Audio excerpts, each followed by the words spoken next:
Hello and welcome to video 3 where we discuss the feasibility study. Your feasibility study is part of your business plan, part of your marketing plan, but really an introduction, something you should do before you even get that far. It includes aspects of those plans, but really the feasibility study is just that. It's identifying whether or not your business is feasible and that this thought idea model is feasible. So let's go ahead and take a look at this feasibility study and what we need to look at when making a feasibility study and doing this analysis. Your demographic analysis, you want to take a look at where you are and who is there, and you want to ask yourself, is this where I need to be? Is this the community I need to be among? And that's one of the first questions you need to ask yourself. And a competitive assessment. How competitive are you going to be in this environment? What makes you believe that you can be competitive in this environment? Um, Pricing analysis. You can't do any of this without money. Okay, even nonprofit organizations need funding. So you want to do a pricing analysis. You want to assure that it is feasible for you to offer these services, to hire folks, to send them out in your community, and that this is something that excites you and that you want to do. And barriers to entry, licensing cost, competition, all of these things that you see as barriers from preventing you from getting started, or that are barriers from preventing you from getting started. We want to think about all of these things and how we are going to overcome them. Okay. And whether or not there's something we can even overcome. Okay. Now, market research and knowing your market. If you don't know your market, then you're lost. Geography and understanding what goes into geography. Okay. Do the people in that geographic location, do they have the means to be a client? Are they potential clients? How is the travel when you're hiring? If you're a home health agency and you're paying per visit, do your nurses have to travel 5 minutes or 55 minutes between clients? If they have to travel 55 minutes, you're going to be paying them a lot more per visit. That's how that goes in those areas. But before we even get that far, let's determine the basics. Are your potential patients there? Are your referral sources there? Is it easy to market in terms of covering ground? Same thing we were just discussing with staff and covering ground. Go over all of this. And the clients themselves that you're targeting or those referral sources, do they have the means or the money or the patients for you? What do they want? Can you provide it? Um, Competitors and how you will compare and what makes you think you can compete with them. The demographic, who are they? You can look at census data for age, culture, so on and so forth, and market share. If in your community there's only a few big players, you're not going to know the exact market share, but you can figure out, approximate market share and where you can fit in. All right. And competition analysis, we go into this very deep in another video in this series, but extremely detailed in other videos that we have. Searching how a client would search. Let's say that you were looking for these services for a loved one. What would you do and how would you go about it? We're all going to have different thought process on this, but I don't know how many different answers there are. I personally would turn right to Google, not even the internet, Google, and I would do a Google search. That's just me. I wouldn't ask around. I wouldn't get opinions. I would do a Google search. All right. And doing this Google search, what's important to me, I'll tell you right now. Money. I'm going to assume all of you are doing the same thing. Money. So immediately for someone like me, you can't price yourself out, or I'm not even listening to you if I talk to two other people or two other companies that are already pricing you out the box. All right, so pricing is very important. You need to be strategic. Now, once money is established for me personally, and maybe everyone makes me listen to a spiel. If they do that at other agencies, I can do that too. Otherwise, I have to get right to it, just like other agencies do. Okay, or at least that's my thought process as a salesperson in a sales environment.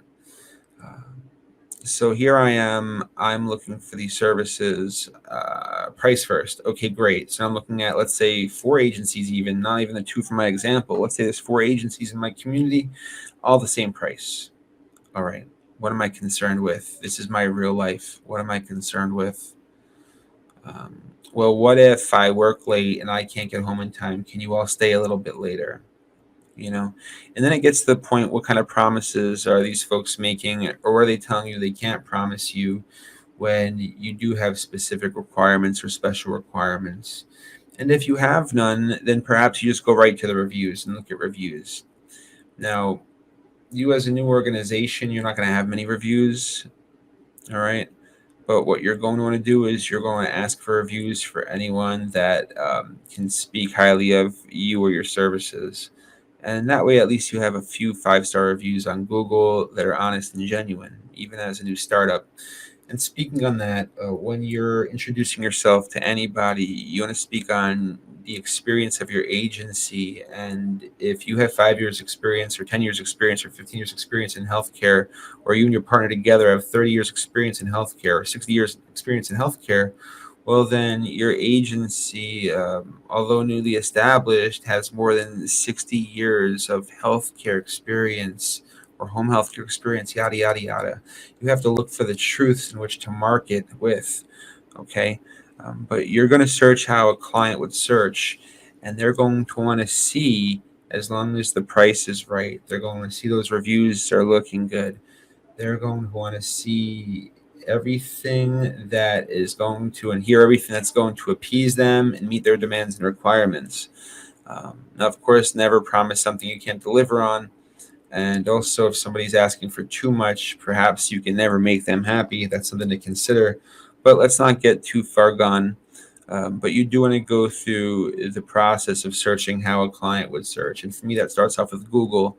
And maybe you can start after this video and begin doing that and immediately search how you would search if you need to care for a loved one, and see what comes up, how it appears. And what I'm going to tell you now is this.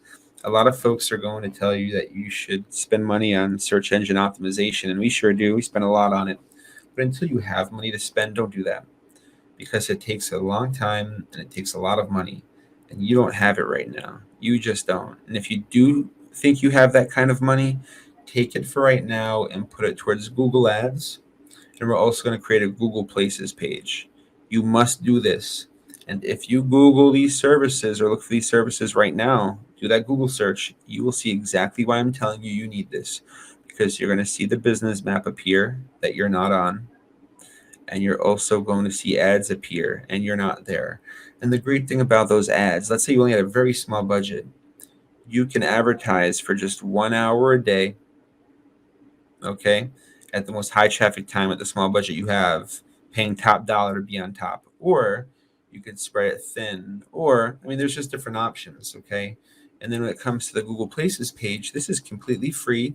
And if somebody's looking for services in your community, you will appear on there. All right. And you can't not have that. Um, if you are being sought out, or your services are being sought out on the web, and you're not there, well, then you're going to get chosen 0% of the time. And that's the mentality you have to have when you are thinking about referral sources. And the web as a whole is a referral source. Google specifically for home care and home health care is your, for at least private pay home health, is your referral source. You can talk about branding and Facebook and other search engines too. We can talk about a lot of things, but trust me on this.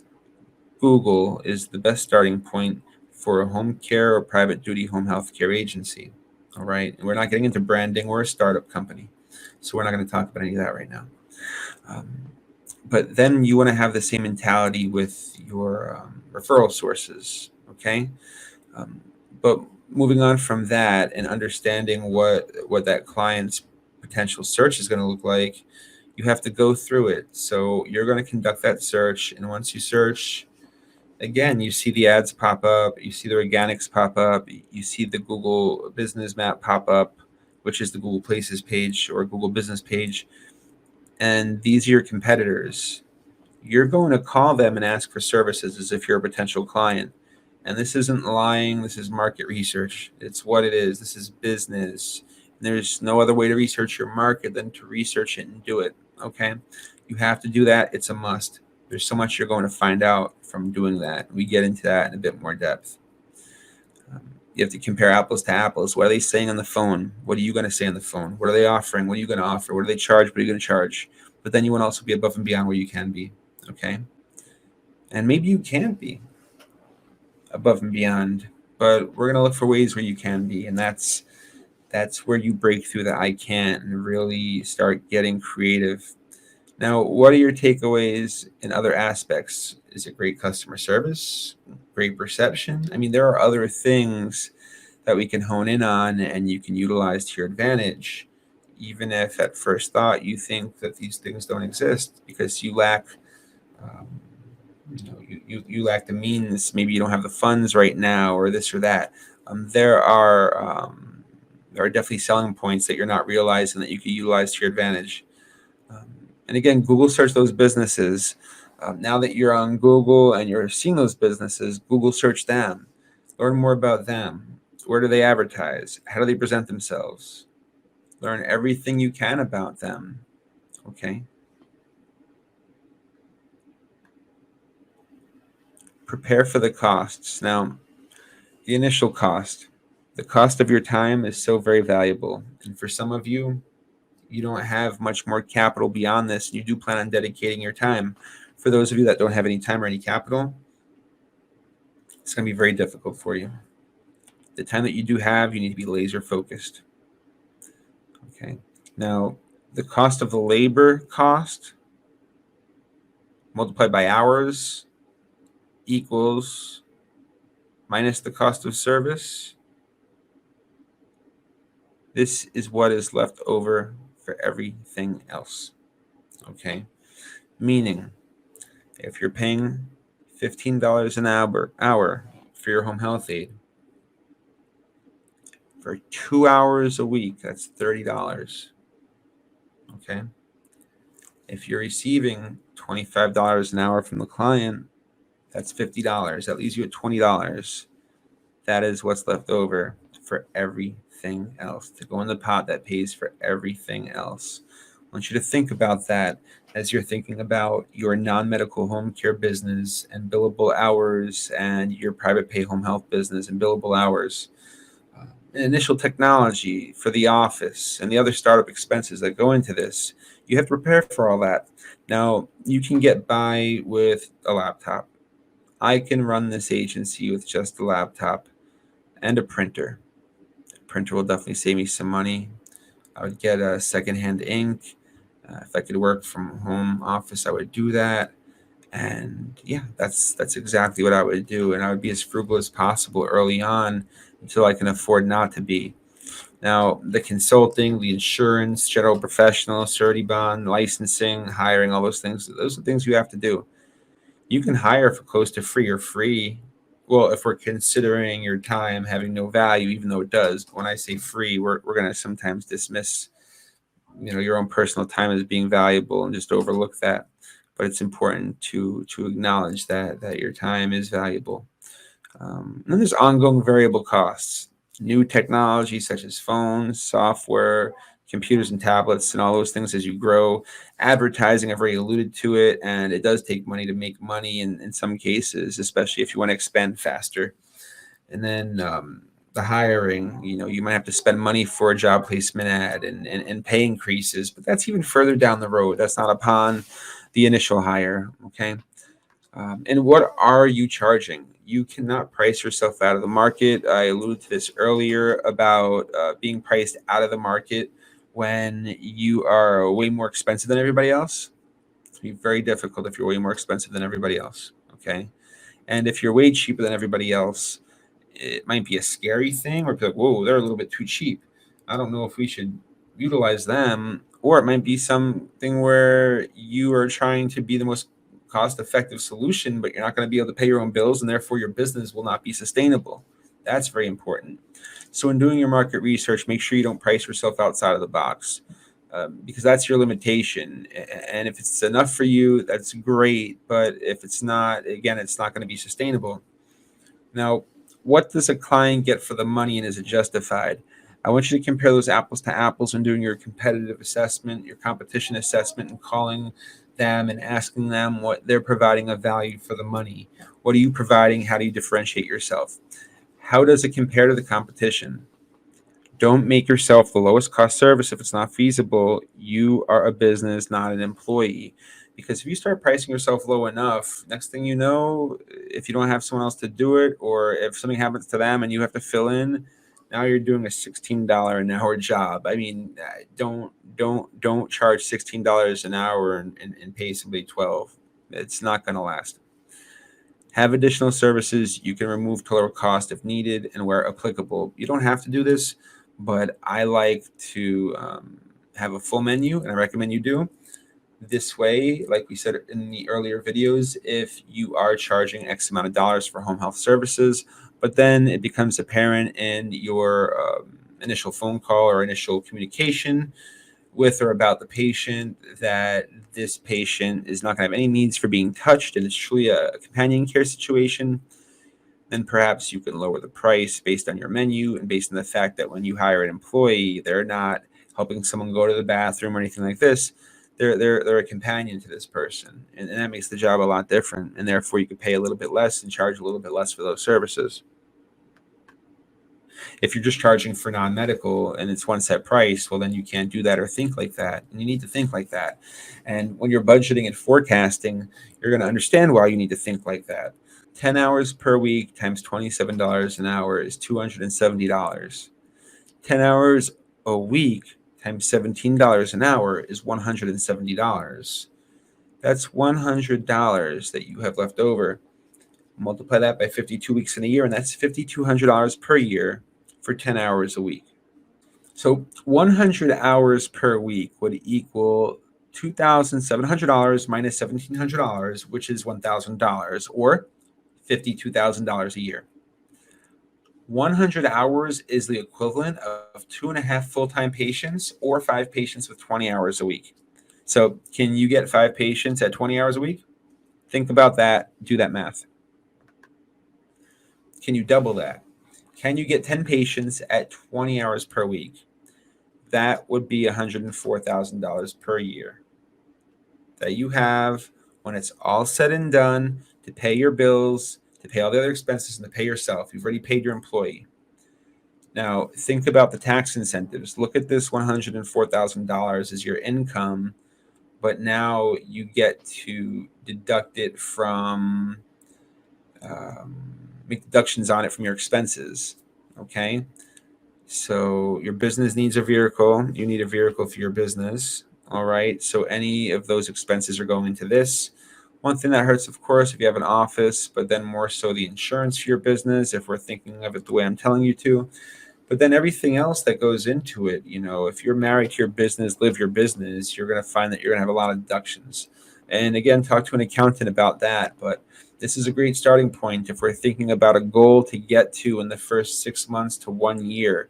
Can you get 10 patients at 20 hours per week on average? And of course, it could be 5 patients that are 40 hours a week. Isn't that great? If you have just 5 patients at 40 hours a week, after paying your staff in the field, you have $104,000 per year already. Okay. Can you double that and get 20 patients? If you can have 20 patients at 20 hours per week, this would be $208,000 per year we're at. You pay for your insurance. You pay for your rent. Maybe at this point, some communication devices or technology, and it's money in the bank. Because we have already factored in the cost of your caregivers, you do not need to deduct this cost, but you will need to deduct the cost of your office again, insurance, and advertising and any other expenses from that $208,000 per year. Now, just imagine if you had 40 patient census at 20 hours a week, that would equal $416,000. If you are a home health agency, you will make similar determinations based on reimbursement and the cost of staff. Of course, other factors will go into this and will need to be considered upon assessment. Some patients are not profitable. You can only afford to take these patients on if you are relying on future referrals from the referral source. You will use these numbers to determine break even, what works for you, what doesn't, cash flow, everything else. So, with home health, you definitely have to make sure, whether it's you or someone else, that admitting nurse is making sure that this is a profitable patient. You're a startup. You can't not take on profitable patients. If anything, you could afford to take on a small loss or break even because you are more than 90% in belief that you are going to get more referrals from this referral source for doing so. That's the closest you come to taking a loss on the patient as a startup. Advertising and marketing. I've already alluded to the internet and Google. That's where I would start. Facebook. There's also other examples, obviously. Community, facilities, bingo at the senior center, etc. Time is money, of course. But when it comes to doing things like involving yourself in the community, wow, they're doing bingo at the senior center every week. The people that volunteer and are a part of the community start to talk and word starts to spread. And if you're consistent and you blanket yourself in many places, especially with that kind of proactivity, along with the other right moving parts, I mean, you could really get noticed. Brochures and business cards, of course, promotional items, handouts, other giveaways, gas or mileage expenses. Now, market research results. What are the results? I am located here because my potential clients include, because I am charging the correct amount, going to the right places, have the right perception, and I know this because I know my potential clients are relevant, because I know there is room for me to grow in this market, because, okay? Does that make sense now that we can answer all those questions? Let me ask you this. If you couldn't answer them or still can't answer them, that's fine. After this video, answer them. You watch the video and one at a time, address everything, okay? And you should do that with each one of these videos as we go. Make sure you understand everything that we're discussing, okay? Now, if you can answer all these questions, please do me a favor and imagine if you couldn't. And at one point, you weren't able to. And if you already did this work, that's wonderful. But for some of us, we can't answer all these questions, and we definitely need to. And I thank you so much for taking the time to listen to this and putting this thought into your business. It's crucial and vital to you and your agency and your future employees that you've taken the time to do this market research and assure your success for the long haul. And I can't wait to see you in video 4. Thank you so much.